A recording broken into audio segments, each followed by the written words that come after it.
Assalamu alaykum. İlgi nazar programımız arqılıq sırtışıp kelib atqan qadirli görürmenler. Programımızın bugungi sonini ko'rishingizni qarshi olamiz. Biz bu son programımızı Tövfikarlar ve Uçur Köznigi saytlarımız boyunca o'rinlashtirdik. Qani yoqtirib ko'rgaysizlar.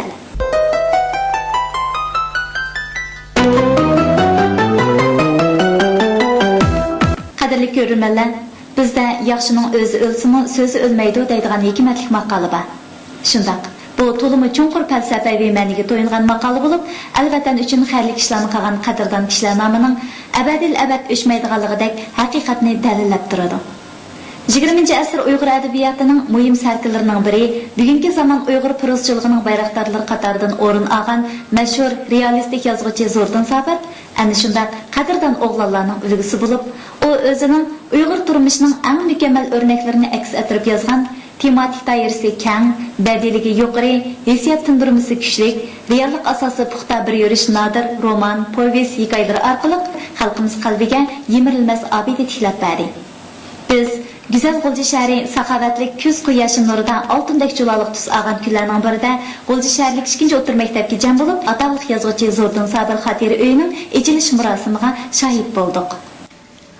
Ana yurt o'g'li Zo'rdin Sabirning hayotlik obidasini texim yaqinlashtiradigan bu qitimqi murosim faoliyati yozuvchining ona maktabi G'ulji shaharlik 2-o'rta maktabning sohibxonligida o'tkazilgan bo'lib, faoliyatga taklifga binoan Urumchi qatorliq joylardan kelgan har soha mutaxassislari, yozuvchining oila tobatlari, urug' tuqqanlari va hayot vaqtidagi kasbdosh sabdoshlari, elidagi yozuvchi, shoir, ziyolilar hamda ma'rif xizmatchilarini o'z ichiga olgan 150 nafardan ortiq kishi qadam tashrif qildi. Faoliyatning muqaddimasi yig'in bilan boshlanib, avval yig'in boshqaruvchi yozuvchi Zo'rdin Sabirning hayot musofasi va ijodiyat jarayonini bir qur tunishtirib o'tdi. Ondan G'ulji shaharlik 2-o'rta maktabning mudiri Shuhrat Ne'mat so'zga chiqib, bu qitimqi faoliyatning o'tkazilishiga aloqador ishlar va Zo'rdin Sabir xotira uyining barliq kelishining real ahamiyati haqida to'xtaldi. Yig'in jarayonida Abdunum rayonlik yozuvchilar jamiyatining sobiq raisi Mamtimin Noshur, Ili oblastlik adabiyot san'atchilar birlashmasining sobiq muavin raisi Tursi Muhammad Emin, Xinjiang universitetining professori Bug'da Abdulla, Zo'rdin Sabirning rafiqasi Xalcham Yusuf qatorliqlar so'zga taklif qilinib, marhumning bebaho odamiylik fazilatlari va o'zini adabiy ijodiyatga bag'ishlash ruhi, o'zlarida unutilmas ta'sir qoldirgan ishlarga aloqador xotirlarni noyda ta'sirli tillar bilan eslab o'tdi. Yozuvchi Zo'rdin Sabirning rafiqasi Xalchamada yozuvchining ona yurt trilogiyasining yozma nusxasini G'ulji shaharlik 2-o'rta maktabda qurilgan Zo'rdin Sabir xotira uyiga mangulik mulk sifatida taqdim qiladiganligini aytganida chilingan olqish chavaklari yig'in kayfiyatini jonlantirib o'tdi. Mashhur yozuvchimiz Zo'rdin Sabirningki xotira uyini qurib chiqishda tuvanki bir necha maqsadlar asos qilindi. Birisi yozuvchimiz Zo'rdin Sabir Umid maktabi, ya'ni 2-o'rta maktabda 64-yildan 79-yilgacha, ana shu 15 yil jarayonida shu maktab ishlagan. Nurg'un emgaklari bor maktabda, ajri bor, nurg'un tarbiya shogirdlari bor, xizmatdoshlari bor.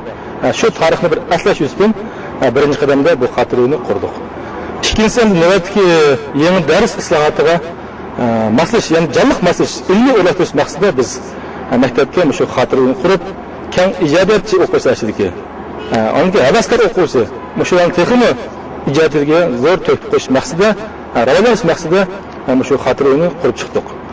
Uchinchidan endi ilm amaliyot qismiga biz davlat qurgan 60 yillikqa so'q sifatida ilidagi yozuvchi, adib, shoirlarning tarixini bunga chiqardik. Demak, bu xotira uy bir universal xarakterdagi yangi darslik boyligi manbasi.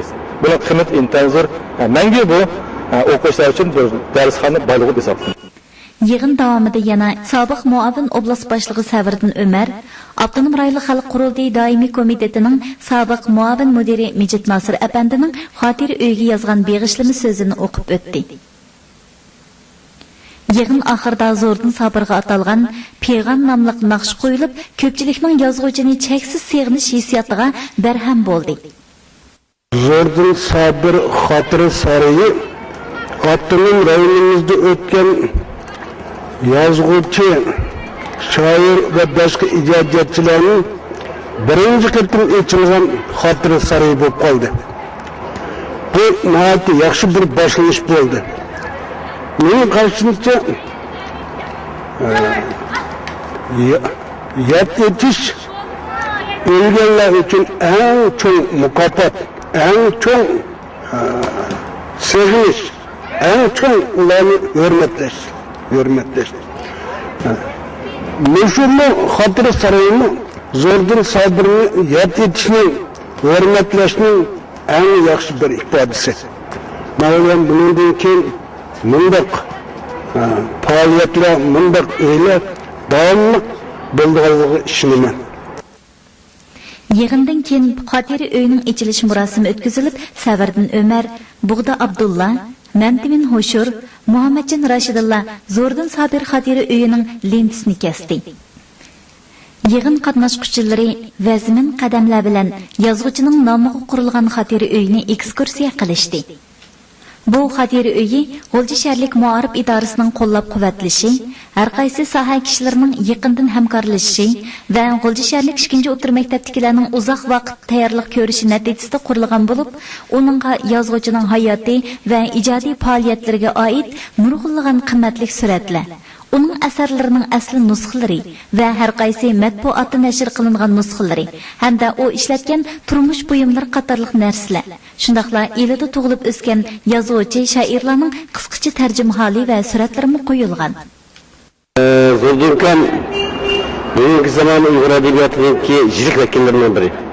Bu yolg'iz Uyg'ur adabiyotimizning yirik vakillaridan biri bo'lib qolmasdan xalqaro ta'siri va shundaqla Jungo asonliq millatlar adabiyotidagi muhim bir shaxs. Zo'rdan Sobir Uyg'ur adabiyoti uchun butun vujudi bilan berilgan odam. O o'zining Anajut romanini hayotining oxirida o'zining og'riq bo'lishi, ko'zlarining ko'rmasligini texnik ig'irlab ketishi qatorliq shunday ishlar qarmay eng oxir yezib chiqdi.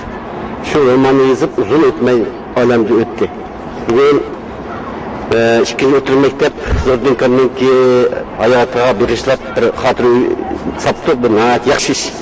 Biz Zo'rdan Sobirni qancha hurmatlasak arziydigan, qancha izzatlasak bo'ladigan bir ulug' odam.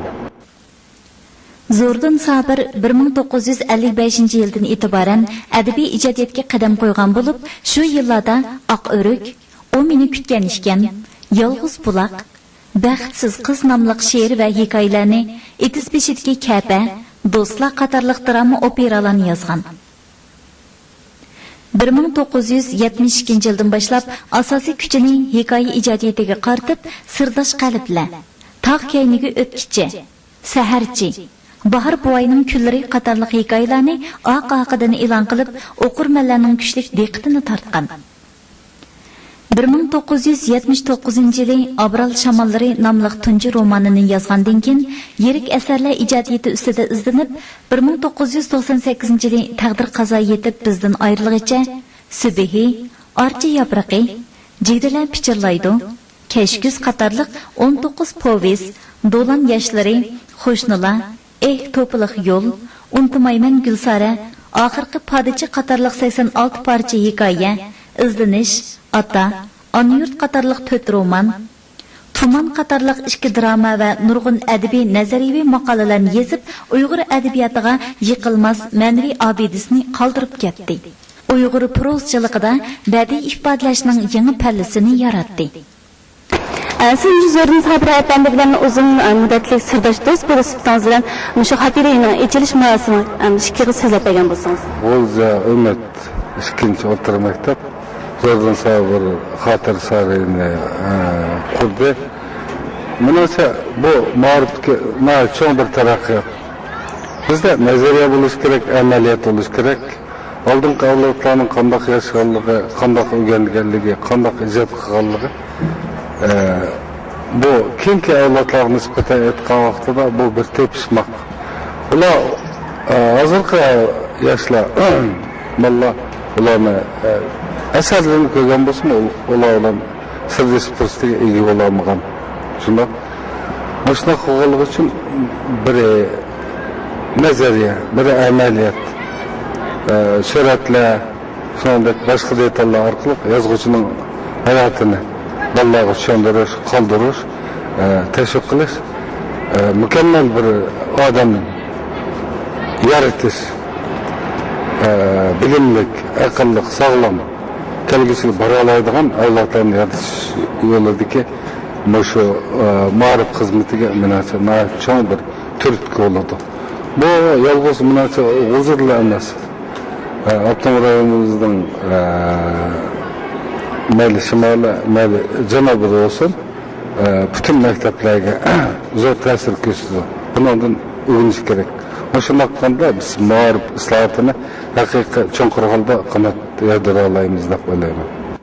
Odam o'z ajr mehnati badaliga qadr taxtiga chiqadi. Uning nomi uning ijtimoiy nufuziga emas, balki uning kishilarning ma'naviy dunyosiga ko'rsatgan to'kpis qiymatidan yorqinlashadi. Unutilmaydi.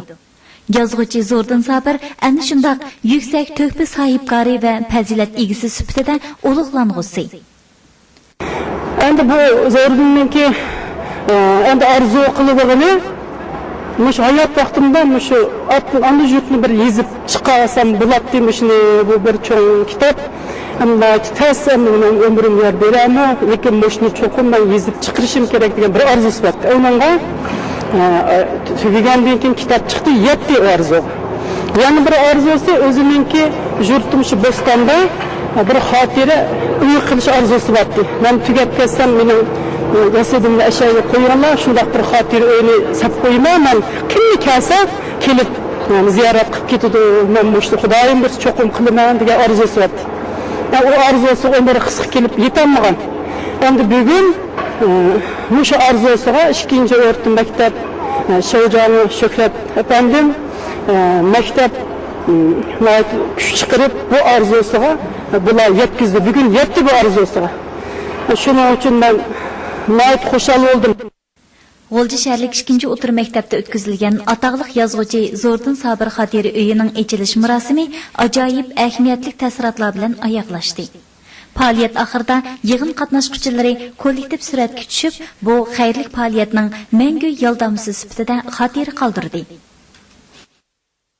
Qadrli ko'ruvchilar, oxirida biz ataqliq yozuvchi Zo'rdin Sabir xotira uyini qurib, yozuvchi shoirlarni va el uchun to'kib qo'shgan el o'g'lonlarini qadrlashning yangroq simfoniyasini yangratgan G'o'lsharlik 2-o'rta maktabning mazkur xotira uyini texnik mukammal qilib qurib chiqish yo'lidagi tirishchiligiga utuq tilaymiz.